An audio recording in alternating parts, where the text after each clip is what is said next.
Oke, pagi hari ini saya akan menyampaikan satu firman Tuhan, renungan firman Tuhan yang saya berikan judul seturut dengan apa yang Anda terima, penyalahgunaan kemerdekaan, begitu ya.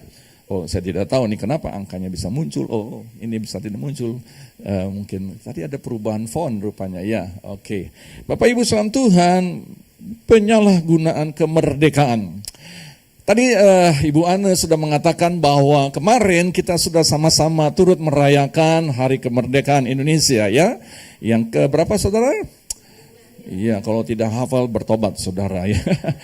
Tahun 1945, 2024 dikurangin saja ya, 79 tahun. Satu angka yang tidak kecil lagi tentunya, 79 tahun. Ada yang mengatakan sudah merdeka, ada yang mengatakan belum merdeka. Ya, yang sudah merdeka karena mereka merasakan kemerdekaan negara kita.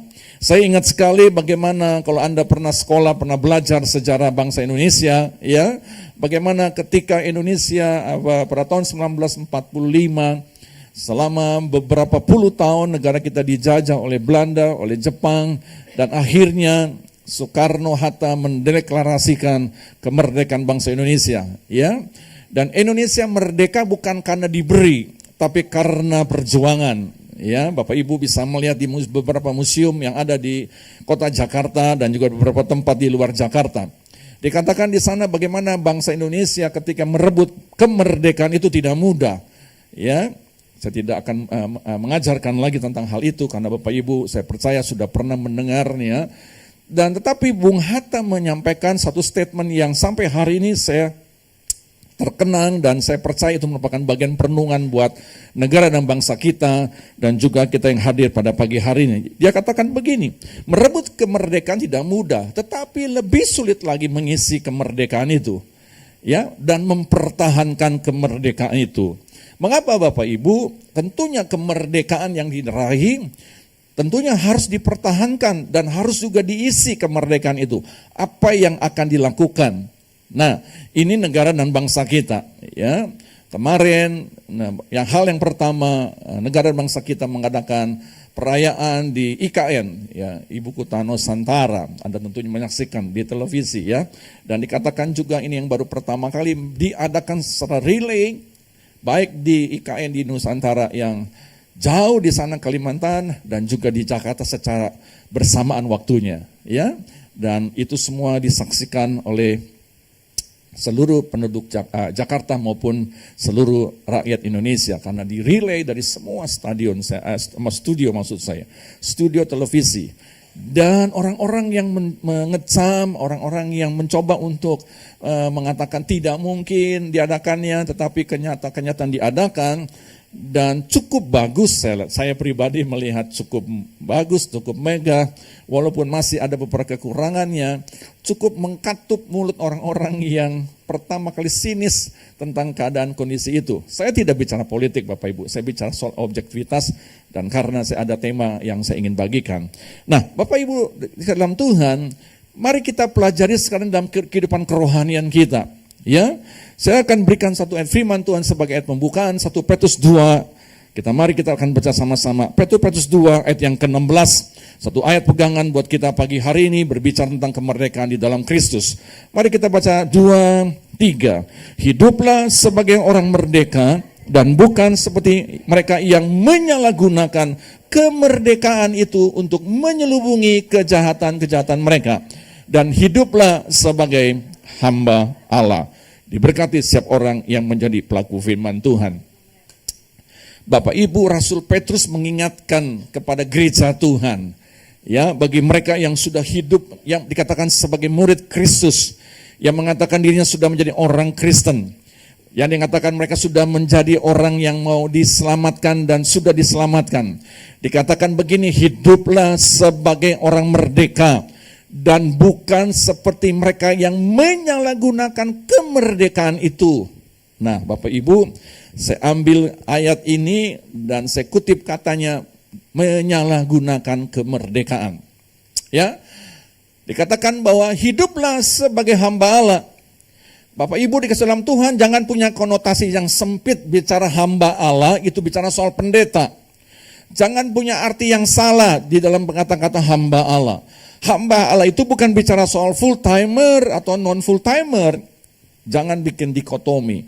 Tetapi Rasul Petrus mengingatkan Anda dan saya yang sudah hidup di dalam Kristus, kita semua adalah hamba Allah. Oleh karenanya Bapak Ibu, jangan lagi kita menyalahgunakan kemerdekaan itu. Ada istilah dikatakan kata freedom. Ya, ini sudah sering kali kita dengarkan kata-kata freedom, bahasa Inggrisnya. Pada dasarnya manusia itu nggak suka dilarang. Ya, apa ya? Halo? Kalau semakin dilarang, semakin penasaran. Iya. Cenderung manusia itu ingin hidupnya bebas, nggak mau dikekang.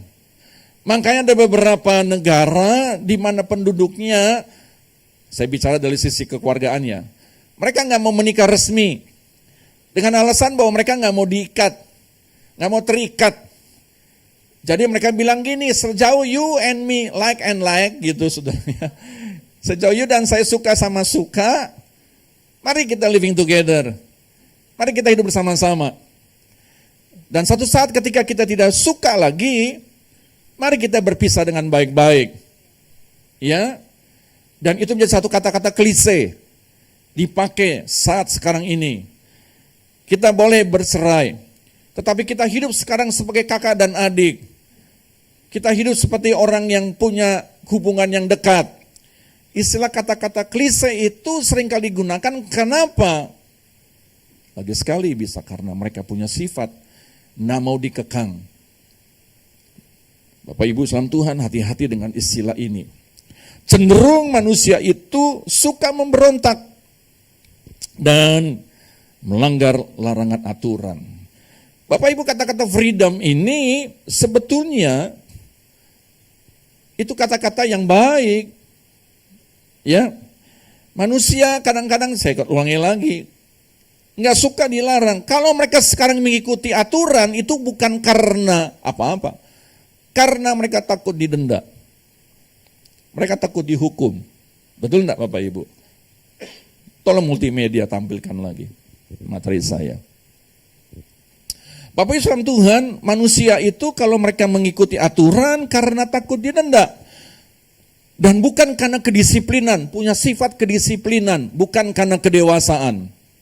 Ya, Bapak Ibu lihat di jalan raya, lihat saudara. Pernah menemukan hal seperti ini? Saya berharap ini bukan foto Anda, dan bukan family Anda, dan bukan jemaat GKS. Kalau ada, saya doain sebelum pulang, saudara. Mereka pikir setelah punya SIM, mereka sudah punya surat ini mengemudi kendaraan, mereka dengan bebas mau bawa kendaraan di jalan raya. Mereka dengan bebas, nggak mau diatur dengan peraturan yang ada. Ya, udah nggak pakai helm, bertiga lagi. Satu motor. Masuk jalur yang tidak harus dia gunakan. Dengan alasan macet, dengan alasan apa keperluannya. Begitu saudara ya, saya tidak mau bicara soal individu, tapi saya bicara aturan nih. Secara manusia. Betul enggak Bapak Ibu? Nggak mau saudara, mereka maunya sebebas-bebasnya. Karena saya sudah punya surat izin mengemudi semaunya saya. Dan bahkan tidak kurang, lihat anak-anak kecil yang belum umurnya, mereka juga mengendarai kendaraan di jalan raya. Saya katakan ini yang salah bukan anaknya aja, orang tuanya bertobat saudara. Iya Pak ya.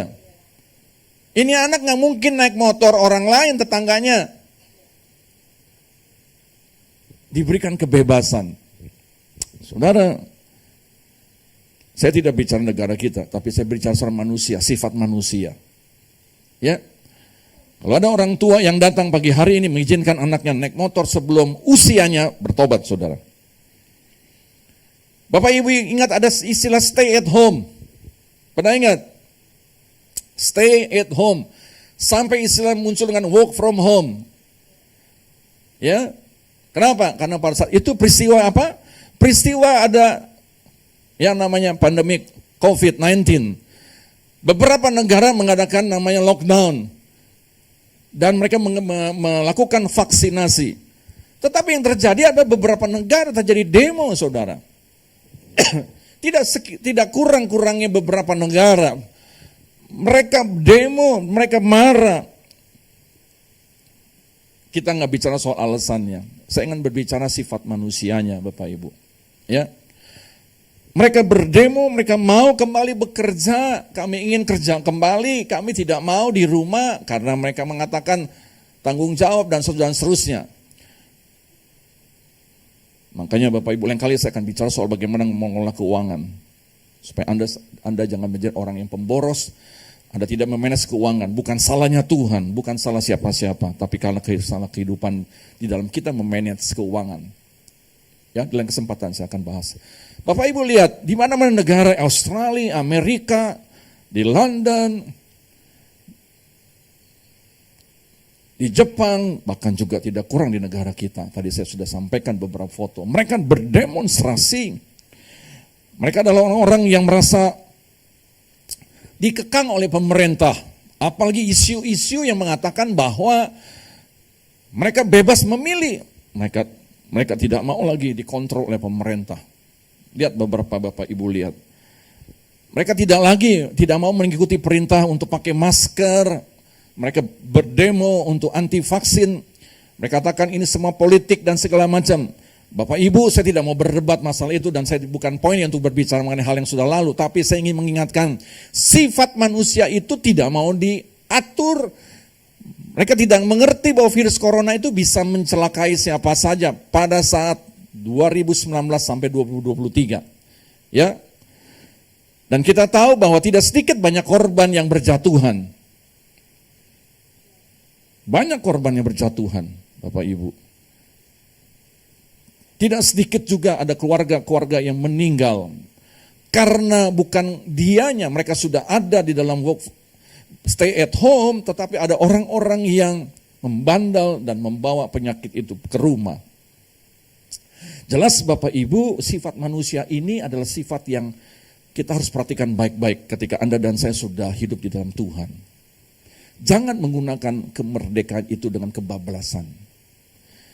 Kita bukan bebas sebebas-bebasnya tanpa ada aturan. Ya, jangan salah pengertian Bapak Ibu. Semua itu dasarnya dari mana? Kalau kita lihat dosa itu datangnya ketika di Taman Eden. Baik, perhatikan baik-baik Bapak Ibu. Dosa itu sekarang itu bukan hanya ada di tempat-tempat dunia malam, dunia kegemerlapan. Di mana saja bisa ada yang namanya pemberontakan. Betul Bapak Ibu? Ada di mana-mana. Kenapa? Di Taman Eden aja Allah sudah memberikan kebebasan, kemerdekaan bagi Adam dan Hawa. Di Taman Firdaus. Bapak Ibu ingat? Semuanya mereka bisa kuasai. Tetapi satu hal yang mereka tidak boleh lakukan adalah mereka tidak boleh makan buah pengetahuan baik dan jahat. Ya, sudah dilarang itu. Jadi selama mereka ada di Taman Eden, mereka diberikan kebebasan. Tetapi di bebasan itu ada aturannya. Dan salah satu aturan itu yaitu mereka tidak boleh makan buah terlarang. Apa yang mereka kerjakan? Mereka tentunya akhirnya melanggar. Betul enggak? Dan karena pelanggarannya itu membuat namanya manusia jatuh dalam dosa dan terbelenggu oleh dosa. Keturunan Adam dan Hawa menjadi hamba dosa. Dan karena menjadi hamba dosa, semakin hari kejahatan manusia semakin menjengkelkan hati Tuhan. Kejadian 6 ayat yang ke-6 berkata begitu. Oleh karenanya pagi hari ini kita berkumpul untuk diingatkan kembali. Ayo, Tuhan lagi sedang memulihkan kehidupan manusia. Tuhan sedang memulihkan kehidupan keluarga demi keluarga. Tuhan sedang memulihkan setiap individu yang mau tetap hidup dalam kemerdekaan di dalam Kristus. Bapak Ibu, saya memperhatikan di zaman sekarang ini, di zaman modern ini, nama katanya modern ini, modus iblis itu sama. Karena dia tahu kehidupan manusia itu tabiat manusia, yang namanya kelemahan manusia, yaitu mereka mau menggunakan kemerdekaan yang dia miliki untuk hidup bisa melakukan apa aja yang dia kehendaki.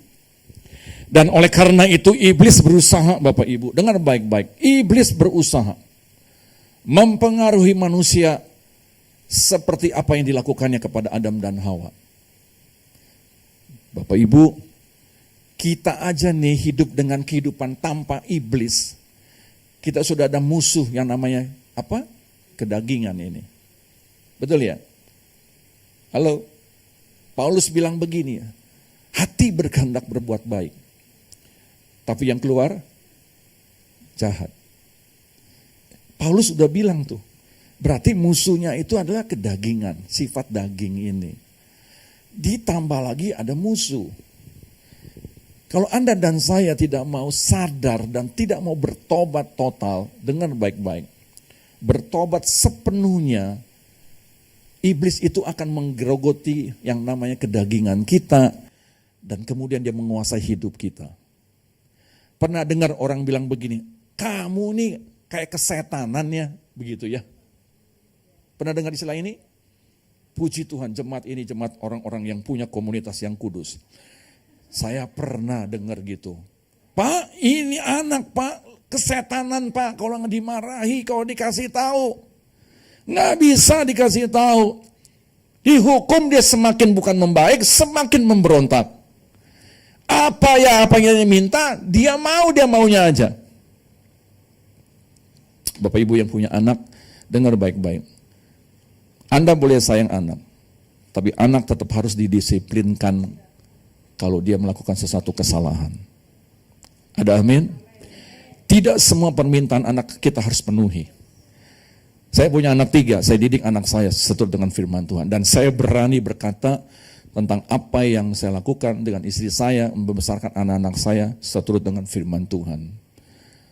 Anak-anak saya waktu masih kecil, dia hidup sebagai anak normal tentunya kan. Jangan pikir anak pendeta udah langsung jadi malaikat, saudara. Dia melewati proses kehidupan sebagai anak biasa. Tetapi saya dengan istri saya punya komitmen, kita anak didik kita anak secara firman Tuhan. Ketika dia minta sesuatu, ketika kita larang, kalau dia menangis, dia guling-gulingan di lantai. Pernah lihat anak-anak guling-gulingan di lantai? Pernah lihat? Yang pasti bukan anak-anak kan? Nangis semau-maunya. Sampai kewalahan orang tua gak bisa mendidiknya. Maaf ya. Anak harus ikuti kemauan orang tua, bukan orang tua mengikuti kemauan anak. Pasti anak-anak mengatakan tidak, amin. Dan orang tua pasti katakan, puji Tuhan. Dengar baik-baik Bapak Ibu. Anak itu harus dididik, harus diajari. Dan sementara dididik diajari, tentunya harus ada caranya. Jangan kasar. Keras boleh. Keras dengan kasar beda ya? Betul enggak? Didik anak harus keras. Keras itu seperti orang sekolah kan? Wih, ini sekolahan keras banget aturannya. Kalau datang telat tidak ikut apel setiap hari Senin, dikunciin pagar pintu. Enggak boleh sekolah. Satu mata pelajaran enggak boleh masuk. Itu kan keras. Tapi kalau kasar, membabi buta. Itu yang enggak benar. Bapak Ibu kan kenal 3 anak saya. Dari Glenn, Zili, dan Wayne. Saya hukum Taurat, istri saya hukum kasih. Bagian hukuman saya. Istri saya bagian yang melok-melok aja, yang baik-baik. Kalau yang bagian marah itu saya. Maksudnya marah itu pendisiplinan, begitu ya. Saya kasih batasan sama anak saya. Waktu itu masih kecil, waktu masih sekolah. Sekarang pun masih saya kasih tahu. Kalau pulang rumah jam 11 malam paling telat. Boleh telat tapi kasih kabar, kasih tahu, begitu ya. Kadang-kadang kan anak-anak kan kalau udah kumpul kan lupa waktu. Betul enggak? Pak, itu bukan anak-anaknya, bapaknya juga Pak. Iya saudara. Saya bilang anak-anak nih. Kalau bapak yang dengar ya bertobat juga begitu.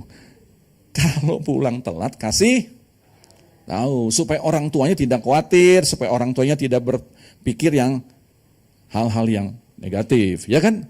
Orang tua kan punya kekhawatiran, ya enggak? Apalagi punya anak perempuan. Enggak Pak, perempuan laki sama aja sekarang. Iya saudara, sama aja sekarang kan. Anak saya suatu hari Glenn pulang terlambat. Sekali saya kasih tahu, 2 kali, 3 kali. Anda boleh tanya Glenn. Sampai satu hari, saya tidak bukakan pintu. Saya bilang, kalau kamu pulang telat lagi, tidak beritahu, saya kunci pintu dan jangan masuk ke rumah. Maksud saya gini, saya maksudnya didik. Kan saya udah kasih aturannya ya. Jam 11 mesti pulang. Kenapa? Kejahatan itu biasanya terjadi pada saat gelap. Betul enggak? Suasana malam itu cenderung orang bisa melakukan kesalahan. Nah, anak-anak mesti dikasih tahu. Kalau dikasih tahu kan sudah cukup dong. Tapi kan namanya anak-anak. Ya, harus didisiplinkan. Nah, dalam Tuhan juga begitu Bapak Ibu. Adam dan Hawa sudah diberitahu. Diberikan kebebasan sebebas-bebasnya. Oleh karenanya Bapak Ibu, Anda dan saya mesti ngerti prinsip ini. Jangan menyalahgunakan kebebasan yang diberikan Tuhan. Ada amin? Tuhan itu Allah kita Allah yang disiplin. Allah kita Allah yang penuh kasih. Tapi satu sisi Allah kita Allah yang murka. Betul enggak? Jangan kita mengabaikan yang namanya aturan. Suami dan istri, didik anakmu di dalam Tuhan. Suami jadi teladan dalam rumah tanggamu. Ya, jangan pulang malam, dianya pulang malam. Jangan merokok, dianya ngerokok, saudara. Betul enggak? Dan seterusnya. Nah, saya kembali lagi Bapak Ibu. Jadi di zaman modern ini iblis tahu tuh modusnya sama. Ya, karena kecenderungan manusia ingin memakai hidup dan waktunya untuk menikmati yang namanya kenyamanan dan kenikmatan diri sendiri. Dan kita tahu keinginan ini terus menggoda kepada siapa saja. Termasuk anak Tuhan, termasuk orang Kristen. Bahkan sebagai pelayan-pelayan Tuhan. Bapak Ibu, saya mohon dalam kasih Kristus. Anda yang sudah melayani, ayo belajar disiplin sendiri. Start from your heart. Mulai dengan hatimu sendiri. Seperti Daniel, berketetapan hati tidak menajiskan diri. Kan saya sudah khotbahkan awal bulan. Jadi Bapak Ibu, Galatia 5:13 Paulus bilang begini nih. Yuk kita baca sama-sama. Galatia 5:13. 2, 3. Saudara-saudara, memang kamu telah dipanggil untuk merdeka. Tetapi janganlah kamu mempergunakan kemerdekaan itu sebagai kesempatan kehidupan dalam dosa. Melainkan layanilah seorang akan yang lain oleh kasih. Bapak Ibu, kembali lagi Paulus mengajarkan kepada sidang di Galatia. Apa arti kebebasan Kristen? Ya, bukan berarti kita bebas kemudian kita punya kesempatan untuk melakukan kehidupan lama. Siapa yang di sini pernah hidup punya kebiasaan buruk, kebiasaan lama? Ada Bapak Ibu? Kebiasaan lama. Kalau janji nggak pernah ditepati. Ya, nggak disiplin. Malas. Dan seterusnya. Punya keinginan daging bukan sekedar keinginan daging, keinginan mendarah daging. Kalau udah maunya, tadi saya bilang, kalau udah maunya, lautanku seberang, lautanku renangi, gunungku daki, hutanku lewati, yang penting keinginanku terpenuhi. Dahsyat ya. Kalau udah menikah, persoalan tuh, problem Bapak Ibu. Betul enggak?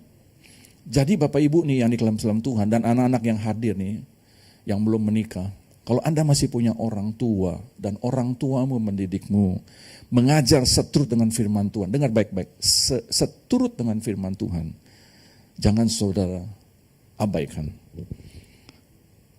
Paulus mengajarkan bahwa kebebasan di dalam Kristus itu membawa Anda dan saya untuk melakukan panggilan dan rancangan Tuhan. Ya enggak? Galatia 4, 11, 12. Aku khawatir, hai sidang Galatia, kalau susah payahku untuk kamu telah sia-sia. Aku minta kepadamu, saudara-saudara, jadilah sama seperti aku. Katakan, jadilah sama seperti aku. Katakan, jadilah sama seperti Paulus. Paulus mengatakan gini, sebab aku pun telah menjadi sama seperti kamu. Dulunya. Belum pernah ku alami sesuatu yang tidak baik daripadamu. Tapi dia berikan contoh yang baik. Bapak Ibu, apa sih yang Paulus sedang ajarkan? Bapak Ibu nanti di rumah baca ya, Galatia 1 sampai 5. Ini tugas PR nih. Saya tidak bisa bukakan ayat-ayatnya terlalu banyak, karena waktu membatasi kita tentunya. Galatia 4, Paulus mengatakan, aku khawatir kalau susah payahku untuk kamu telah sia-sia. Kenapa? Rupanya saudara, ada satu pelanggaran dosa yang dikerjakan oleh orang di Galatia. Di dalam kehidupan mereka sudah merdeka di dalam Kristus, di dalam Tuhan Yesus Kristus. Galatia 5, 19, 21 dicatat Bapak Ibu. Ini hal yang menjadikan kehidupan orang di Galatia menggunakan kemerdekaan itu untuk melakukan hal-hal yang namanya percabulan, kecemaran, dan pesta pora, penyembahan berhala dan sihir, kebencian, perselisihan, kecemburuan, kemarahan, ambisi, egois, pertikaian, perpecahan, iri hati, mabuk-mabukan, pesta pora, dan sejenisnya. Bapak Ibu, selama ini kita ngerti Galatia 5, 19, 21 ada sifat daging. Betul enggak? Dicatat. Tapi kalau Bapak Ibu baca Galatia 1 sampai 5, Bapak Ibu ngerti itu urutannya. Kenapa Paulus akhirnya mengingatkan sifat kedagingan itu? Karena Galatia 5 ayat 1 diajarkan, jangan sampai engkau terbelenggu kembali. Nah, dia ulangi sifat-sifat kedagingan ini. Bapak Ibu, jangan menyalahkan kemerdekaan itu dengan sifat-sifat seperti ini lagi. Ya, saya nggak perlu tanya siapa yang masih melakukannya ya. Tapi jujurlah di hadapan Tuhan. Jangan sampai ada dusta di antara sesama anak Tuhan. Ya, Anda dan saya perhatikan sifat ini. Paulus mengingatkan dengan jelas. Jangan sampai ada lagi percabulan, kecemaran, pesta pora. Pesta nggak salah Bapak Ibu. Yang namanya pesta pora. Sampai lupa. Hedonis, penyembahan berhala, sihir, kebencian, perselisihan, kecemburuan, kemarahan. Bapak Ibu bukan marah, apa? Kemarahan. Marah itu masih batas-batas kejiwaan. Tapi udah kemarahan, anger bahasa Inggrisnya. Angry dan anger beda kan. Kalau Anda yang ngerti bahasa Inggris. Gampang terpancing, ambisi, egois, pertikaian, perpecahan, iri hati, mabuk-mabukan, dan seterusnya. Kalau begitu Bapak Ibu, apa sih arti kemerdekaan bagi kita? Ya, saya berharap Bapak Ibu dengan 3 poin yang saya bagikan pagi hari ini, Anda tidak lagi menggunakan kemerdekaan dalam Kristus, ada terjadi penyalahgunaan. Kalau gitu apa arti kemerdekaan bagi kita Bapak Ibu? Yohanes 8, 31, 36 kita pegangan ayat kita pagi hari ini. Yohanes 8, 31 sampai 36. Saya akan bacakan, perhatikan baik-baik. Yohanes 8, 31, demikian firman Tuhan. Setelah Yesus mengatakan semuanya itu, banyak orang percaya kepadanya. Bapak Ibu, Yohanes 8 juga berbicara mengenai kemerdekaan. Ya. Maka katanya kepada orang-orang Yahudi yang percaya kepadanya, jikalau kamu tetap di dalam firman-Ku, katakan tetap di dalam firman-Ku. Katakan tetap di dalam firman Tuhan. Yesus berkata, kamu benar-benar adalah murid-Ku. Jadi gampang untuk melihat ini orang Kristen sejati apa tidak. Bukan karena rajinnya kehadiran di minggu di gereja. Bukan karena setianya dia mengembalikan persembahan persepuluhan. Bukan karena rajinnya dia berdoa. Itu merupakan tanda-tanda awal. Tapi yang terlebih penting adalah hidupnya tetap di dalam firman Tuhan. Ada amin? Banyak orang datang ke gereja cuma sekedar datang karena dia punya kewajiban. Banyak orang Kristen berdoa karena dia sedang punya masalah. Banyak orang Kristen yang kasih persembahan dengan berharap dengan persembahannya Tuhan memberkati dia. Bapak Ibu lagi sekali, itu tidak salah. Tetapi yang terlebih penting di antara segalanya itu adalah kita hidup tetap di dalam firman Tuhan. Ada amin? Kamu benar-benar dalam muridku. Dan kamu akan mengetahui yang namanya apa? Kebenaran. Sama-sama. Kebenaran itu akan memerdekakan kamu. Jadi Bapak Ibu, kalau Bapak Ibu ingin merdeka, hidup kemerdekaan, hidupi firman Tuhan.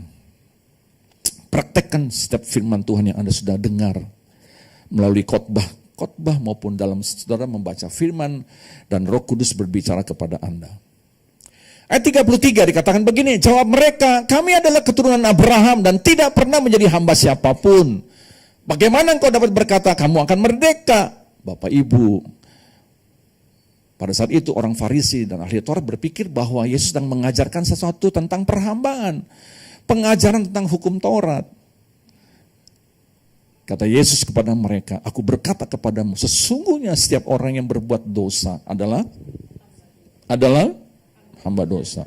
Yang kedua, kita belajar dengan kata hamba dosa. Tadi ada hamba Allah, sekarang hamba dosa. Bapak Ibu, setiap pelanggaran yang kita lakukan, dikatakan bahwa kita akan bisa menjadi hamba dosa. Jangan seperti itu ya. Dan hamba tidak tetap tinggal dalam rumah, tetapi anak tetap tinggal dalam rumah. Jadi apabila anak itu memerdekakan kamu, kamu pun benar-benar apa? Merdeka. Bapak Ibu, kalau begitu siapa yang memerdekakan kita? Siapa yang memerdekakan kita? Yang pertama Tuhan Yesus Kristus melalui pengorbanan di kayu salib. Setelah itu kita yang harus menjaga kemerdekaan itu. Betul Bapak Ibu?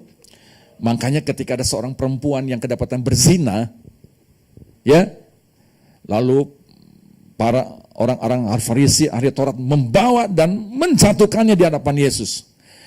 Dia katakan, Rabi atau guru, kami dapatkan perempuan ini berbuat zina. Hukumnya adalah rajam. Tegas itu Bapak Ibu. Sekarang ditanya, Rabi, apa yang harus dilakukan? Karena kami akan rajam sekarang. Kami tunggu sekarang keputusan dari Rabi. Apa yang dilakukan Yesus? Dia hanya diam saja. Dia hanya diam saja. Lalu mereka terus bertanya kepada Yesus. Apa yang Yesus katakan? Siapa di antaramu yang tidak berdosa? Lemparkan dulu yang pertama. Berarti Yesus tahu tuh bahwa yang semua yang hadir itu adalah mereka yang belum dimerdekakan. Singkat ceritanya, mundur teratur satu persatu. Lalu perempuan ini memandang Yesus. Apakah engkau ingin menghukum aku juga? Apa yang dikatakan Yesus? Apa?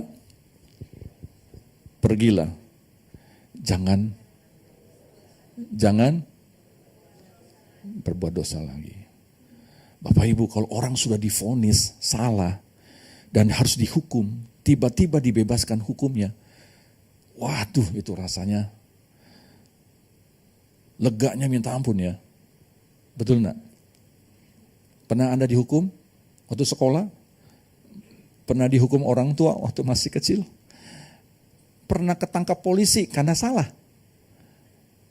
Dan Anda tahu ketika itu Anda harus bayar, didenda. Tapi akhirnya kita dibebaskan. Apa rasanya? Rasanya lega. Terima kasih Tuhan. Betul enggak? Tapi lupa tuh, udah terima kasih Tuhan, besok gitu. Mestinya gini, terima kasih Tuhan. Dan ingatkan saya untuk tidak mengulanginya lagi. Betul enggak? Halo? Paulus dengan tegas mengatakan tadi ya, ingat kita sudah dimerdekakan menjadi hamba Allah. Yohanes 8:31-36 dikatakan bahwa anak itu memerdekakan kamu. Yesus telah memerdekakan kita. Bagian kita kalau gitu gimana? Nah Bapak Ibu, saya mau bagikan 3 poin. Perhatikan baik-baik Bapak Ibu ya. Yang pertama, arti kemerdekaan buat kita adalah Kristus telah memerdekakan kita, tadi sudah kita baca. Sebelumnya di mana kita hidup sebagai hamba dosa, Yohanes 8:34. Maka setelah dimerdekakan, jangan mau hidup itu seperti dibelenggu lagi. Jangan mau ya. Iblis itu selalu menjerat kita supaya kita terbelenggu. Pernah dengar Bapak Ibu? Kita seorang kakak dan adik main bola, ya, tiba-tiba si adik itu menendang bola dan si kakaknya sudah berjaga-jaga, ya namanya anak main bola gitu ya. Tiba-tiba bolanya itu melenceng, lalu memecahkan jendela gitu ya, breng, pecah gitu. Wah, si anak ini takut sekali. Karena kacanya itu besar. Pasti mama papanya marah. Betul ya? Pada hari itu nggak ada yang tahu. Cuma mereka berdua doang. Lalu si adik itu mulai ketakutan. Karena nanti kalau ditanya sama papa mamanya, pasti kakaknya bilang, siapa yang pecahin? Si adiknya. Nah, singkat ceritanya terjadilah perjanjian sama si adik sama si kakak. Kak, jangan kasih tahu papa mama ya. Jadi kotanya kenapa dipecahin?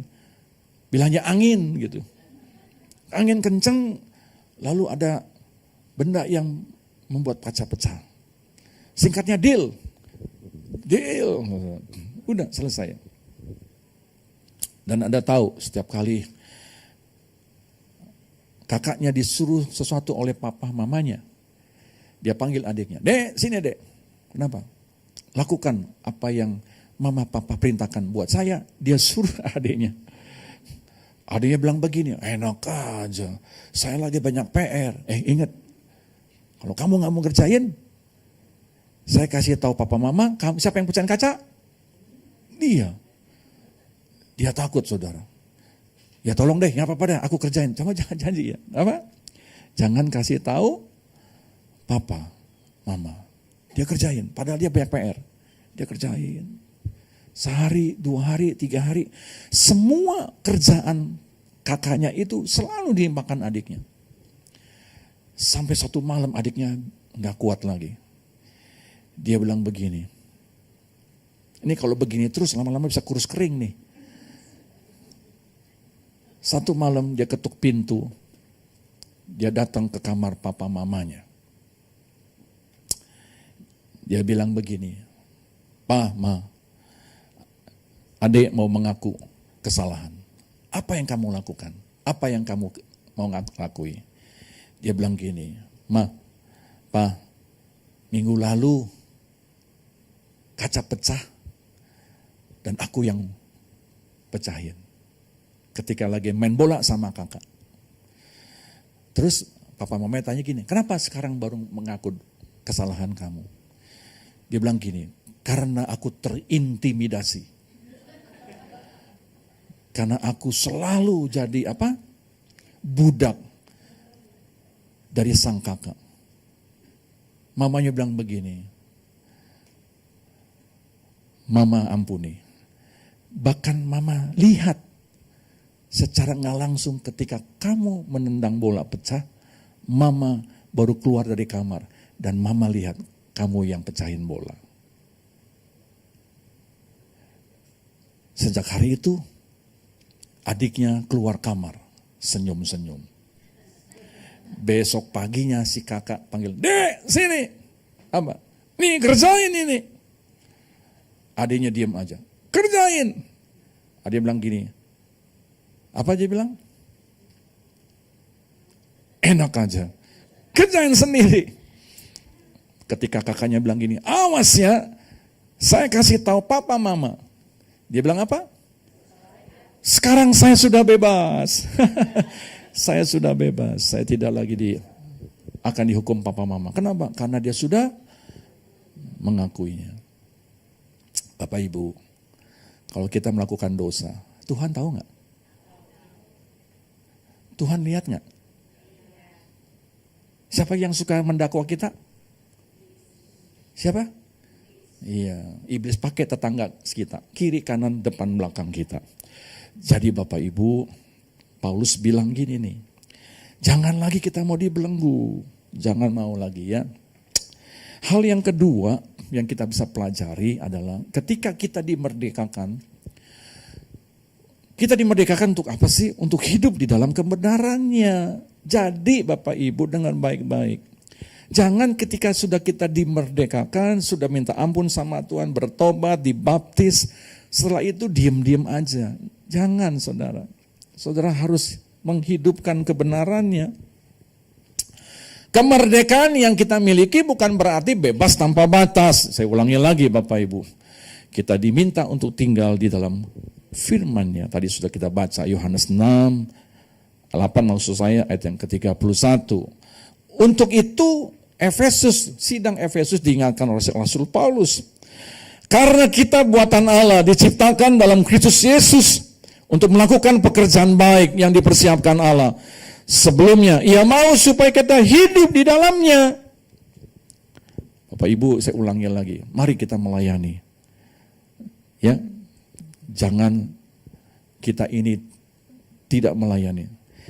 Saya berharap jemaat GKS yang hadir pagi hari ini, Anda yang sedang mengikuti ibadah, Anda bukan sekedar menjadi anggota. Anda bukan sekedar datang minggu ke gereja, tapi saya berharap Anda melayani. Ya. Minggu depan, minggu ini ada pembinaan masalah tentang konselor, bagaimana menjadi konselor. Kami akan mengadakan secara online. Jadi Bapak Ibu segera mendaftarkan diri. Ya. Tetapi saya minta Anda yang masuk di dalam sudah pekerja, yang selama ini sudah melayani di tempat ini sebagai usher, apapun juga kegiatan Anda, saya minta dalam kasih Tuhan, ayo ikuti pembinaan ini. Kita akan dengan secara online malam hari.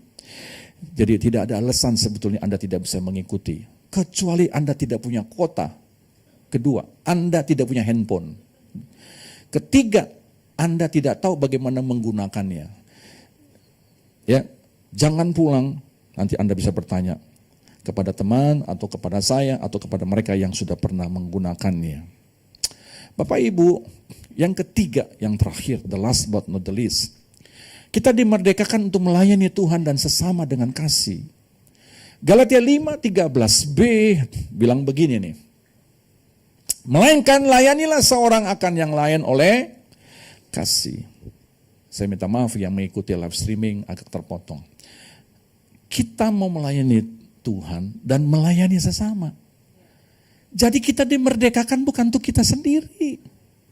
Bukan kita nyanyi, nyembah Tuhan, nangis. Wah, Tuhan terima kasih, terima berkat Tuhan, terima pertolongan Tuhan. Keluarga kita diberkati, kesehatan kita prima, usaha bisnis kita lancar. Bapak Ibu, bukan sekedar itu. Anda dimerdekakan oleh Tuhan untuk menjadi berkat buat sekeliling kita. Ada amin? Kalau hari ini Anda diberkati, lain kali Anda memberkati. Kalau hari ini Anda ditolong, lain kali Anda menolong.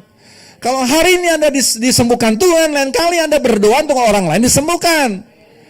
Kalau hari ini Anda dibebaskan oleh Tuhan, Anda juga perlu cari orang-orang yang terbelenggu untuk dibebaskan. Untuk itu Anda harus dibekali. Ada amin? Saya ulangi lagi, untuk tanggal 7 September segera mendaftarkan diri, karena tempat ini terbatas. Dan nama-nama yang tidak terdaftar, mohon maaf ya, untuk kali ini kami akan straight, karena kami tidak mau menerima orang-orang yang kita tidak kenal. Ya, karena beliau yang minta, karena dia akan bukakan hal-hal yang sudah dilakukan. Beliau dipakai Tuhan untuk membangkitkan satu orang yang sudah disembayangkan, sudah disolatkan, dan siap pergi ke pemakaman. Anggota keluarganya bilang gini, tunggu ya, ada satu ustadz yang dia mau minta doain. Dia panggilnya ustadz. Datang, dia doain. Dan apa hasilnya? Dibangkitkan Tuhan. Satu rumah tangga itu terima Yesus. Nah, jadi Saya mau akhiri Galatia 5:13b. Anda dan saya dimerdekakan untuk melayani seorang lain dengan kasih Kristus yang kita sudah alami. Kita yang lebih kuat diminta untuk membimbing yang lebih lemah dengan kasih Kristus. Galatia 6:1 dan 2 berkata begini, saudara-saudaraku, kalaupun seorang kedapatan melakukan satu pelanggaran, maka kamu yang rohani harus memimpin orang itu ke jalan yang benar dalam roh lemah lembut. Sambil menjaga dirimu sendiri supaya kamu jangan kena pencobaan. Bertolong-tolonganlah menanggung bebanmu. Demikianlah kamu memenuhi hukum. Hukum apa? Hukum Kristus. Ya, Bapak Ibu. Mari Bapak Ibu, kita mengisi kemerdekaan dalam hidup kita dengan ketaatan kepada Kristus. Teladani Kristus dan pedulilah kepada sesama. Biarlah Kristus, apa Bapak Ibu? Yang telah memerdekakan kita dan menebus kita. Dengan darahnya terus menguatkan Anda dan saya untuk menjadi hamba kebenaran. Dimanapun Tuhan tempatkan saudara dan saya, mari kita masing-masing terus belajar setia menjadi orang merdeka sebagai miliknya Tuhan. Tuhan memberkati kita semuanya.